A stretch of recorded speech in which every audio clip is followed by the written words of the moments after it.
ஒரு மொமெண்ட் என்னால் மறக்கவே முடியாது கமல் சாரை பற்றி அப்படின்னு எதை சொல்லலாம்? கமல் சார்னா எல்லாமே மூமெண்ட் தானே. எனக்கு நான் ஓப்பனா சொல்றேன். ஃபர்ஸ்ட்டு தியேட்டர்ல பார்த்த மூமெண்ட்டே சொல்றேன் நானு. ஆக்சுவலா விக்ரம் தான். அதுக்கு முன்னாடி நான் தியேட்டர்ல கமல் சார் படம் எதுவுமே பார்த்ததில்ல. அந்த டைம்ல இது வந்து ஒரு மீமாவே வந்தது. மீம்ன்னா நெறைய பேர் பேசிக்கிட்டாங்க. 2கே கிட்ஸ் ஃபர்ஸ்ட்டு தியேட்டர்ல பார்க்குற படமா இருக்கும்னா, அது விக்ரம் படமா தான் இருக்கும் அப்படின்னு. அதுக்கு முன்னாடியே எனக்கு வந்து கமல் சார பிடிக்கும். நம்ம இப்ப இவ்வளோ டிஸ்கஸ் பண்ணோம் இல்லையா? அந்த அளவுக்கு பிடிக்கும். ஓகேடா இப்ப தான் சான்ஸ் கிடைச்சிருக்கு. அதுக்கு முன்னாடி இந்த படம் வந்து பெரிய எக்ஸ்பெக்டேஷன் வந்ததுன்னா, விஸ்வரூபம்னு நெனைக்கிறேன். பட் அந்த டைம்ல நான் ஸ்கூல். ஸோ அப்ப தியேட்டர் போக முடியல. ஸோ விக்ரம் தான் நான் வெயிட் பண்ணி காலேஜ் டைம்ல ஃபிரெண்ட்ஸோட போய் பார்த்தது. மாஸ்கல் ட்ரெஸ்ஸிங்கா இருக்கட்டும், எல்லாமே போடு சூப்பர்ரா! இப்படி தான்டா பார்க்கணும்னு நெனைச்சோம். சூப்பர்ரா வேற லெவல்டா அப்படின்ட்டு அந்த ஒரு மூமெண்ட். அண்ட் நான் வந்து வீட்ல உட்கார்ந்து பார்க்கிறப்போ, இவரு சொன்ன மாரி உத்தமவில்லன் ரெகுலரா நான் YouTubeல பார்த்துட்டே இருப்பேன். போர் அடிக்குதா உத்தமவில்லன் பாரு. நெறைய படம் இருக்கு. ஹேராமா இருக்கட்டும். அவரு நடிச்ச படத்துல பார்த்தீங்கன்னா, திரும்ப உத்தமவில்லனே கூட இருக்கட்டும். நான் திரும்ப திரும்ப ஒரு சீன் பார்த்துட்டே இருப்பேன். எந்த சீன்னா, கேபி சாரோட ஒரு சீன் பண்ணியிருப்பாருங்க. அந்த எக்ஸ்ப்ளனேஷன் சீன். அதோட ஐடியாலஜி வந்து உங்களுக்கு தெரியும். பார்க்கிறவங்களுக்கு கண்டிப்பா தெரிஞ்சிருக்கும். கேபி சாருக்கு ஒரு விஷயம் தெரியல. அதனால அவரு துடிச்சிட்டு இருக்கிறாரு.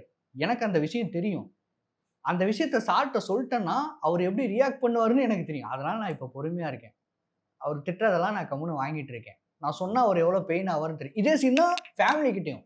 நம்ம இது ஊர்வசி மேம்ட்ட இவங்கலாம் சொன்னா எவ்வளோ பதறுவாங்கன்னு தெரியும். அதனால நான் சைலன்ட்டா இருக்கேன். ஒரு சீன்ல சொல்லியிருப்பாரு. சொல்ல மாட்டியா? ஏதோ ஒண்ணு. சொல்ல மாட்டியா? அப்படிம்பாரு. சொல்றேன். உங்க கோவம் போனதுக்கப்புறம். அப்படிங்கிற மாரி மாத்தி இதா சொல்லியிருப்பாரு. ஸோ இந்த மாரியான சீன்லாம் ரொம்ப இதா இருக்கும். நான் முன்ன சொன்ன மாரி கேபி சாரோட பேசுற அந்த இது பண்ற சீனு. அவர கூட்டிட்டு வந்து அவரோட சேர்ல உட்கார வைப்பாரு. உட்காரு அப்படிங்கிற மாரி உட்கார வைப்பாரு. பின்னாடி பார்த்தீங்கன்னா, அவரோட பழைய இதெல்லாம் இருக்கும். ஃப்ரேமிங்கா அது ஒரு மாரி செம்மையா இருக்கும். அந்த ஓவரால் சீனேவே பார்த்தீங்கன்னா, ஆண்ட்ரியா மேம் வரப்போ, "யார் உன்ன வர சொன்னா?" அப்படிங்கிறப்போ, "இல்ல நான் தான் கூப்பிட்டேன்." அப்படிங்கிற விஷயம்லாம் பார்த்தீங்கன்னா, இவருக்கு கோவம் வந்துருச்சு. ஆனா, நான் தான் கூப்பிட்டேன். அதுக்கும் ஒரு ரீசன் இருக்கு. அத நீங்க அக்செப்ட் பண்ணிப்பீங்கங்கிற மாரி ஒரு சீன் இருக்கு. ஒரு ஒரு இது ஒண்ணு இருக்குது இல்லையா? அந்த மாரி இருக்கிறப்போ, ஓவராலாவே அந்த உத்தம வில்லன்ல அந்த ஒரு பர்ட்டிகுலர் சீன் தான். கேபி சார் அவர கூட்டிட்டு வந்து உட்கார வச்சவரு.